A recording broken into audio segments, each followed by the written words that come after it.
Section 22 of Nuggets of the New Thought by William Walker Atkinson. Don't retell your woes. A miserable habit. It grows as it is fed. A nuisance to friends and neighbors. It brings to you more of the same kind. You will get what you look for. Looking for trouble brings it. Don't imagine that you are being put upon. Don't retell your woes. Don't retell your woes. Do you think that it does you any good to go around with a long face, telling your tale of woe to everyone whom you can induce to listen to you? Do you think that it does you any good? Do you think it helps you to overcome your troubles, or makes your burden any lighter? No, I don't believe that you think any such things.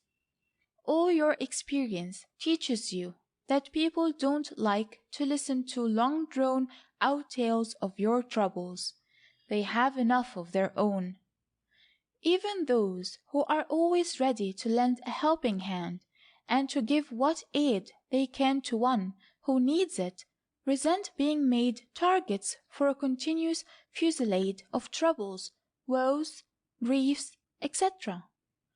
And you know very well that a constant repetition of your own woes will only make them seem greater and more real to you.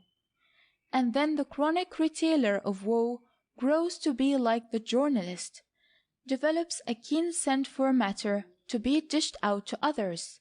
She needs it in her business. When one gets into this habit of carrying about tales to her friends, she runs out of ready material and eagerly looks around for more with which to supply the demand.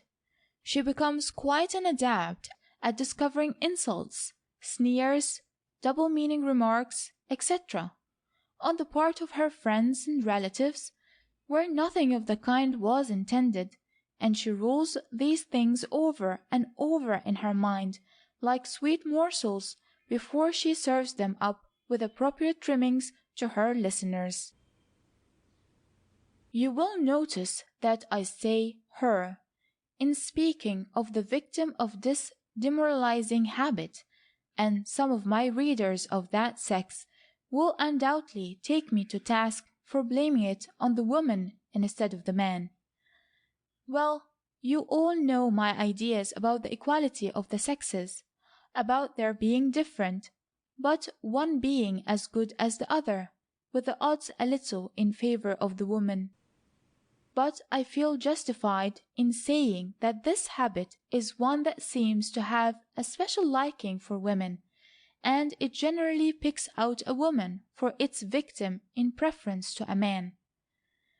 When a man acquires this habit, he becomes such a nuisance to his friends and associates that sooner or later he will notice that they avoid him, and the chances are that some blunt fellow will tell him that he has no time for listening to tales of this kind, and that if he, the complainer, would display the same energy in attending to his business that he does to peddling around tales about how badly he has been used, he would not need any sympathy. But woman, God bless her, does not like to hurt the feelings of others in this way. She suffers the infliction in silence, and then tells her friends how she has been bored. She will listen to her woe-retailing friend and seem to sympathize with her and say, "Oh, isn't it dreadful? How could she speak so harshly of you? You poor dear, how you must have suffered! How could he have treated you so unjustly?" And other things of that kind. But when the visitor goes, she yawns and says, "Dear me, if Mrs. Groan would only try to say something more cheerful! She gives me the horrors with her tales about her husband, her relatives, her friends, and everybody else." But Mrs. Groan never seems to see the point. and she adds to her list of people who have put upon her as she goes along, her tired out friends being added to the number as their patience wears out. And then the effect upon the woman herself. You know the effect of holding certain lines of thoughts, of auto-suggestion, of the attractive power of thought, and you can readily see how this woman makes things worse for herself all the time. She goes around with her mind fixed upon the idea that everybody's hand is against her, and she carries about with her an aura that attracts to her all the unpleasant things in the neighborhood. She goes around looking for trouble, and of course she gets it. Did you ever notice a man or a woman looking for trouble, and how soon they found it? The man looking for fight, it generally accumulated. The woman looking for slights always gets them, whether the giver intends them or not. This sort of mental attitude fairly draws out the worst in those with whom we come in contact, and the predominant thought draws to itself all the corresponding thought within its radius. One who dwells upon the fancied fact that everybody is going around trying to injure him, treat him unkindly, sneer at him, slight him, and generally use him up, is pretty sure to find that he has attracted to him enough people who will humor his fancy and give him what he expects. In Thought Force, you will remember, I tell the story of the two dogs. The one dog, dignified and self-respecting, whom no boy ever thinks of bothering. The other dog, who expects to be kicked by every passing boy and who draws himself up and places his tail between his legs and actually suggests the kick to the passing boy. Of course, he gets kicked. It's wrong for the boy to do it, I know, but the dog's attitude is too much for the nature of the average boy. And grown-ups are built upon the same plan.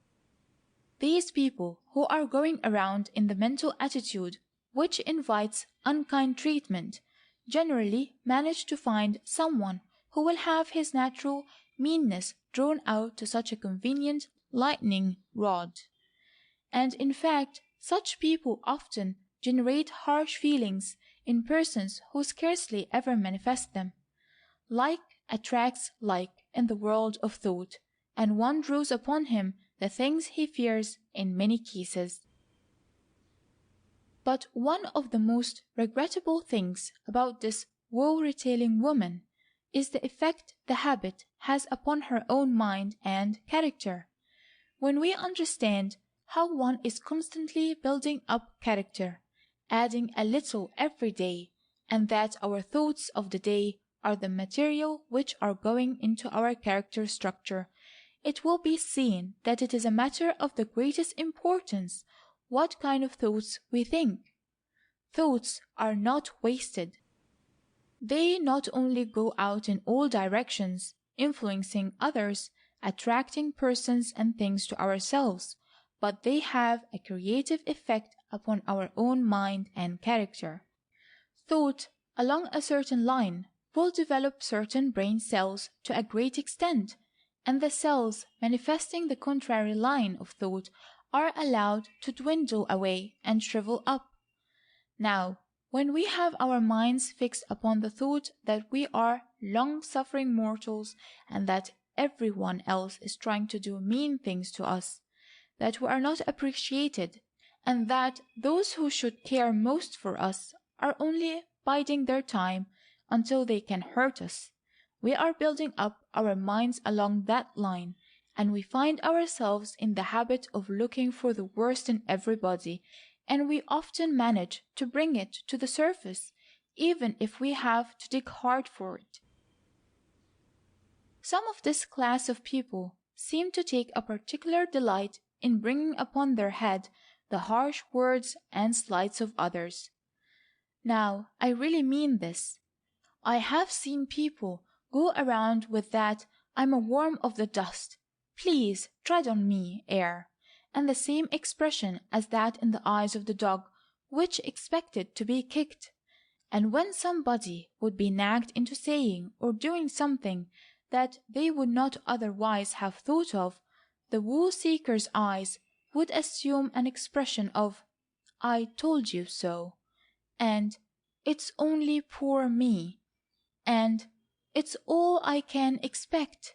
Everybody wishes to crush me," and a few other assorted thoughts of that kind. And then she will go to her room and moan and weep and dwell upon her miseries until they seem to be as large as a mountain.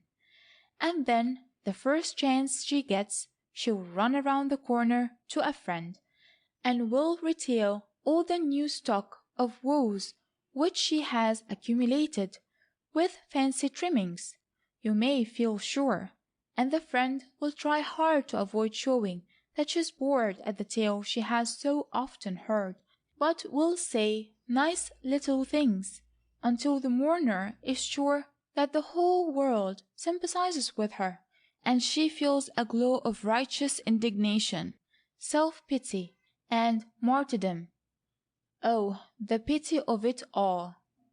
These people go through the world making things harder for themselves, their friends, their relatives, and everyone else with whom they come in contact.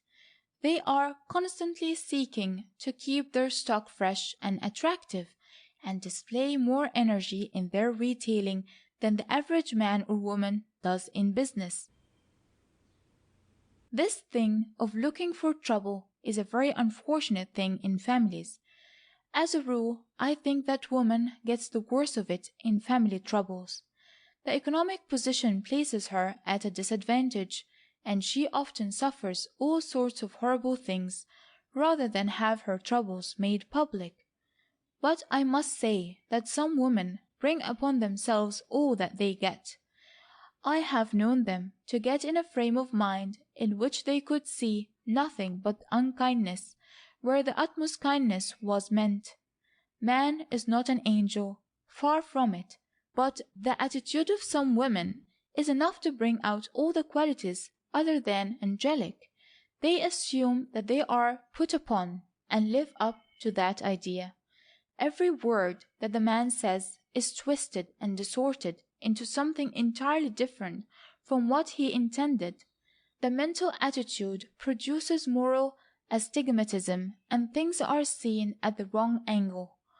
All the little things that happened are promptly retailed to some mischief-making neighbor who is in the game for the excitement it affords her, and who laughs at the wife behind her back and talks about her in turn to some third person, and the wife fairly draws upon herself all sorts of things that never would have happened otherwise.